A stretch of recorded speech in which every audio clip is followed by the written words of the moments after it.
জাদুর চুলের ক্রিম। বন্ধুরা, আজ আমি তোমাদেরকে যে গল্পটি বলবো তা হলো জাদুর চুলের ক্রিম।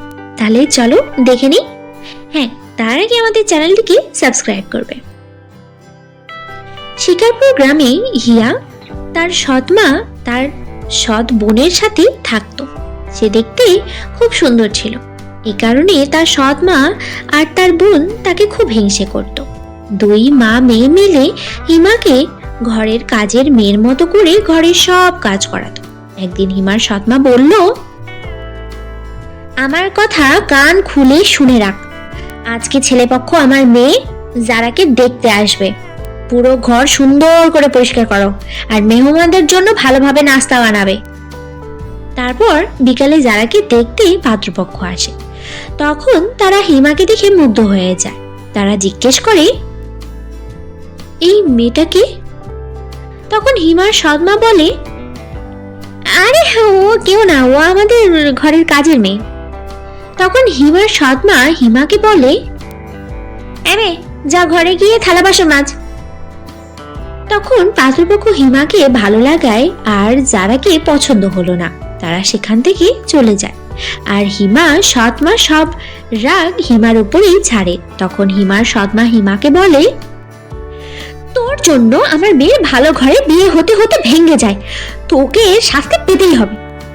তখন হিমা বলে, আমার কি দোষ মা? তখন যারা বলে, মা ও ইচ্ছে করে ছেলেপক্ষের সামনে গিয়ে দাঁড়ায় যাতে আমার বিয়েটা না হয়। তাই মা চলো আমরা বরং এক কাজ করি, ওকে ওকে কুচিত বানিয়ে দেই, মাথার চুল সব কামিয়ে দেই। ফলে একে আর কেউ পছন্দ করবে না আর সবাই একে দেখে হাসাহাসি করবে। দুই মা মেয়ে মিলে হিমার চুল কেটে টাক বানিয়ে দিল। তারপর একদিন ঘরের বাইরে ঝাড়ু দেওয়ার সময় রিহান নামের এক ছেলে তাকে দেখে ফেলে আর সেই ছেলেটি হিমাকে পছন্দ করে ফেলে। সে হিমাকে বলল, মা, তোমাকে আমার ভালো লেগেছে, আমি তোমাকে বিয়ে করতে চাই, তুমি যদি অনুমতি দাও। তখন হিমা বলল, তুমি কি বলছো রিহান? আমার মাথায় তো চুল নেই, আমার তুমি মেনে নিলে তোমার বাড়ি কেউ মানবে না। তুমি চিন্তা করো না, আমার একটা চাচি আছে, সে তার জাদু শক্তি দ্বারা অনেক মানুষের চুল গজিয়ে দিতে পারে। তখন তুমি যদি চাও তাহলে আমি তোমাকে আমার ওই চাচির কাছে নিয়ে যেতে পারি। তখন হিমা বলল, রেহান তুমি সত্যি খুব ভালো ছেলে, আমি কাল তোমার সাথে তোমার চাচির কাছে যাব।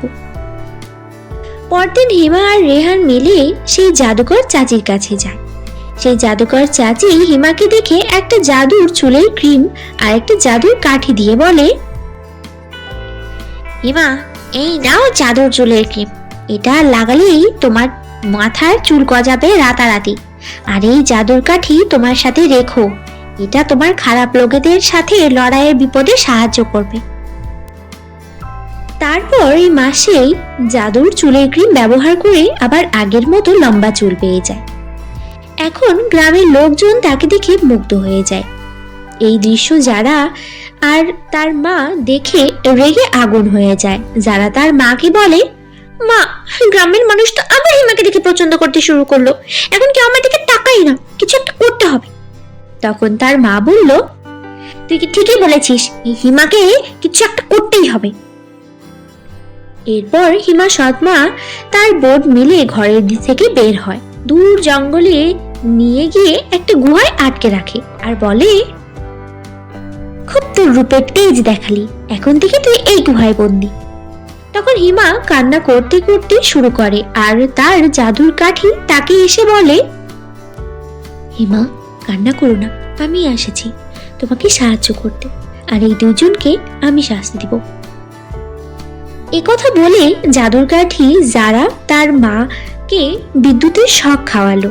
দুই মা মেয়ে মিলে বাঁচাও বাঁচাও বলে চিৎকার করতে লাগলো, কিন্তু কোনো লাভ হলো না। তারপর তারা তাদের ভুল বুঝতে পেরে হিমার কাছে ক্ষমা চাইলো।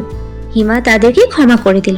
কিছুক্ষণ পরে হিমা আর রেহানের বিয়ে হয়ে গেল। তারা সুখী শান্তিতে জীবন কাটাতে লাগলো। তো বন্ধুরা, দেখলে তোমরা জাদুর প্রেমের গল্প।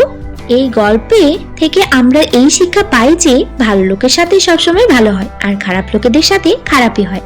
গল্পটি ভালো লাগলে আমাদের ভিডিওটিতে একটি লাইক দিও আর বেশি বেশি শেয়ার করো। কমেন্ট করে অবশ্যই জানাবে তোমাদের গল্পটা কেমন লেগেছে। তো সবাই ভালো থেকো, সুস্থ থাকো, দেখা হচ্ছে পরবর্তী কোনো ভিডিওতে। ধন্যবাদ।